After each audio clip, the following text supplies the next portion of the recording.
at anything to get information that will be useful in the fight against all forms of insecurity.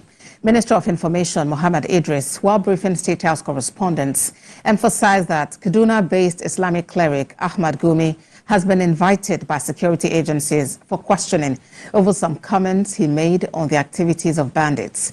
Mr. Idris says Sheikh Gumi or any other person is not above the law and will be made to face the consequences if found guilty of making reckless statements. What I can tell you is that government will not stop at anything to get any kind of information that it requires to solve our problems. The security agencies are up and doing. Sheikh Gumi or any other individual for that matter is not above the law. If he has suggestions that are constructive enough for the security agencies to take, they will take. But thank you so much. I'm about to say great. The federal government has just spoken that Sheikh Gumi is not above the law. But that's not the truth.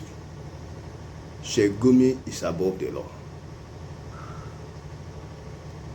This is a man that have said so many things, speaking for terrorists, telling you he knows where they are. He's with their contacts. He knows their leader. In fact, there's a book, I Am a Bandit, by one Murtala, an academician. He listed more than 160 bandit leaders. We know their leaders by their names, but you don't know their foot soldiers. You don't know them, all of them. So you just know their leaders. You don't know the foot soldiers. So if you don't know the foot soldiers, how can you be fighting? They can just come in as civilians into the town and go out as and then fight you back. We need to look at this seriously. It's more than just meeting in Abuja. He can see them at any time. He knows all of them. And boldly, he will tell you Nigeria will never know peace until we dialogue with them and grant them their request. He will continue to insist Nigeria must dialogue with them. Then you come up and say he is not above the law. But nobody have arrested him. He moves about freely. But he knows the terrorists, knows their location, knows everything about them. Yet the security agencies are still playing as if they do not know who can take them to the terrorists. And Sheikh Gumi cannot be arrested. Undoubtedly, the man is above the law. That is the truth. But the Bishop of Sokoto Diocese, Hassan Kuka, is challenging the government to stop this game of hide and seek and come clean. If a man says he knows where the terrorists are, what are you waiting for? And still in the north, the Bishop of Catholic Diocese of Sokoto, Bishop Matthew Kuka, is challenging the federal government to demonstrate what he terms a clear commitment to addressing the challenge in the region. He criticized what he perceives as inadequate readiness of the government to effectively deal with the long-standing issues which have remained unresolved for decades. He spoke with Channels Television at an event in Port Harcourt, the River State capital.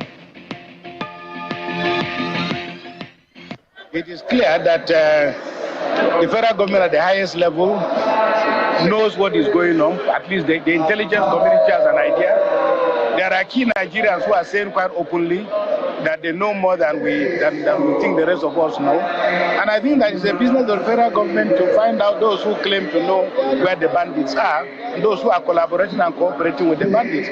I mean, it's the greatest humiliation of our nation. We cannot.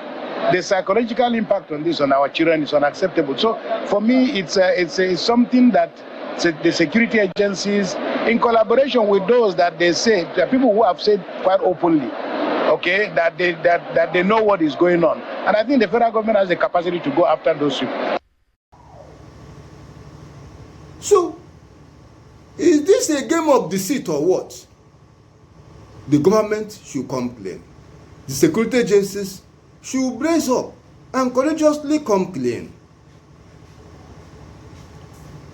We have no choice but to conclude Sheikh Gumi is above the law.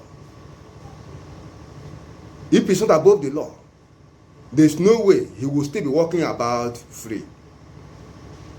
Share this video and subscribe to the channel. Truth to power. So what happened? Something happened that led them to this. So I think listening to them is very important.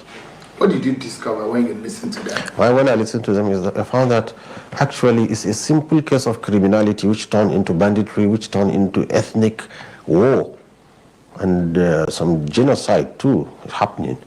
People behind the scene, people don't know. So now we are not talking about banditry, we are talking about ethnic war. So it's an ethnic war, right? Yes, it's going on, yes. So between which ethnic group? Between now the nomadic Fulani, the headsmen, and the others.